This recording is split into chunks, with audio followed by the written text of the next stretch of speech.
Hi everyone, welcome back to my channel. Today is episode 20 of the Procreate Basics series.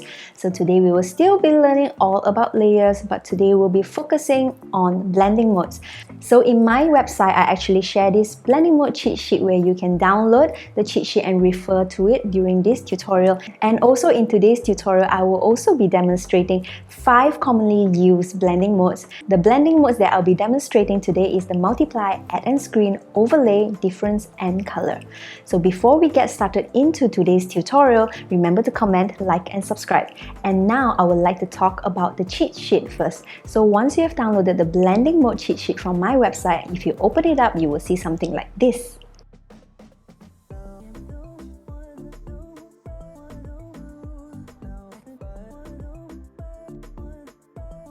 And if you see here right below the title of each blending mode is a color bar. So this color bar is actually the same swatch that I will use to apply the blending mode over the value strip and the color strip. And also for each blending mode, you will get a useful summary and description of how this blending mode will affect the colors and values beneath it. If I apply a blending mode to a layer, every layer below that layer will be affected by that blending mode above. So in that sense, you can also stack multiple blending modes. So if you see here in this cheat sheet, there are a few dots here. There's a yellow dot and there's a red X. The yellow dot means that the color will apply fully in an opaque manner, like 100%. But if you see an X mark, it means that the blending mode does not affect the colors or values at all. And if you look at the summary or description, you will find that for certain values, certain blending modes will affect the highlights more, or affect the midtones more, or also affect the shadows more. So it depends on what blending mode you're using. For the color strip, you can tell that certain blending modes will make it go warmer or go colder. So be sure to check out this cheat sheet before you apply any blending mode in your project. And now let's go into the demonstration and let's begin. And I'm going to demonstrate 5 most frequently used blending modes when I paint portrait. So let's get started. I'm going to launch Procreate, and this is the portrait that I already have. So it's already in the layer. And now I'm going to show you another layer. So this is the layer that I have that I'm going to use the blending mode on. So let's turn it on and put it on top of the portrait layer. And then now to access the blending mode, all I have to do is tap on N. And I'm going to create a shadow with this layer. So to create shadows, you have the options from multiply right down to darker color. So we're going to use multiply, which is a very commonly used blending mode when creating shadows. So this is how it looks like after I apply the blending mode, and it automatically creates the shadow for me already. And I can of course adjust the intensity by lowering the opacity or increasing the opacity to create the effect and make it more visible. So this is how you can use multiply to create shadows. And now I'm going to show you another layer that I have. This is another layer that I have. It's barely visible, it's quite transparent. You can see that there are some flash tones here. So let's put it on top of the portrait again. So right here you can see that I'm toggling on and off this layer. This layer may not look like much, but it's actually going to be great if we want to create a highlights layer. I usually use a very light touch or a darker color to create this layer. And for the blending mode, usually I will use add. So you see, once I put the add blending mode, you can see it visibly becomes like brighter. If you want a less apparent blending mode, you can use screen. This is a very subtle effect. So it depends if you want it to be more dramatic or a bit more subtle. So this is how you can use screen and add to create highlights. And now we're going to look at this one here. So I have something like this for a new layer, and I want to create like a color effect for this layer.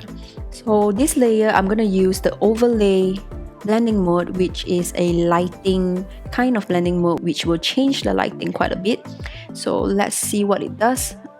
Turn it on. So this is how it looks like on normal blending mode. And now let's change it to overlay. So in overlay, it will look something like this. And usually I will pair this with another layer that will create more highlights in this area. So let's try and duplicate this layer.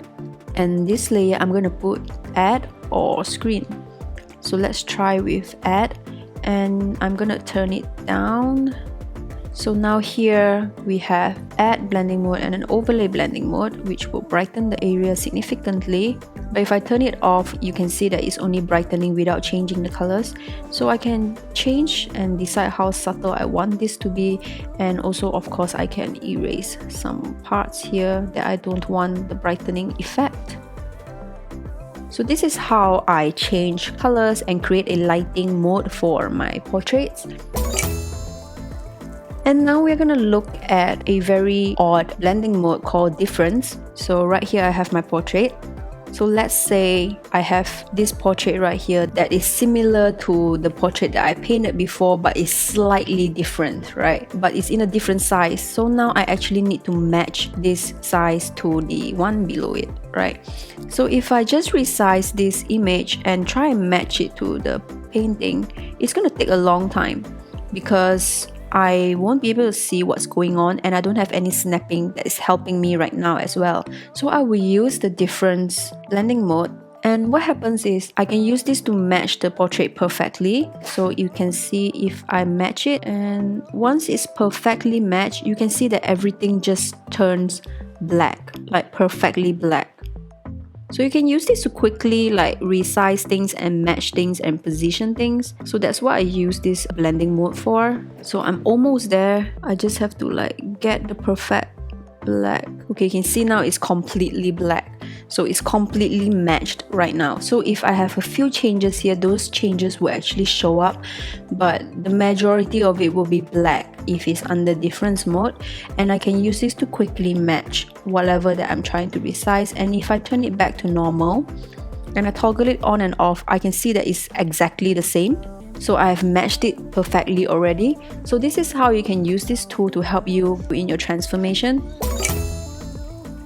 And now we're gonna look at the last blending mode that I want to share today, which is color. So here I have a black and white painting, because sometimes I usually work in grayscale and create a grayscale first and then only lay the color on top of it. And now I have another layer that looks like a terrible painting.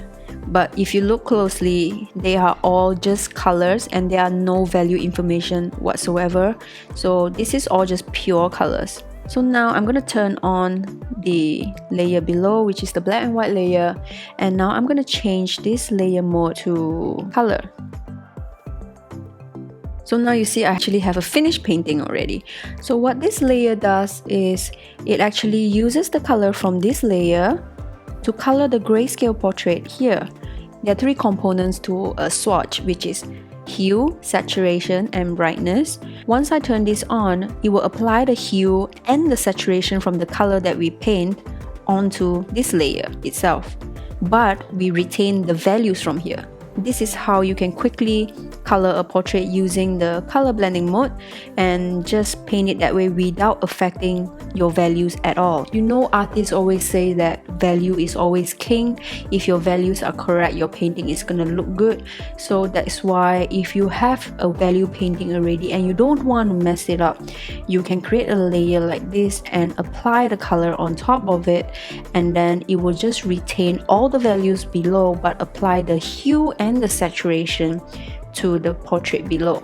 So this is a great way to color your portrait without messing things up.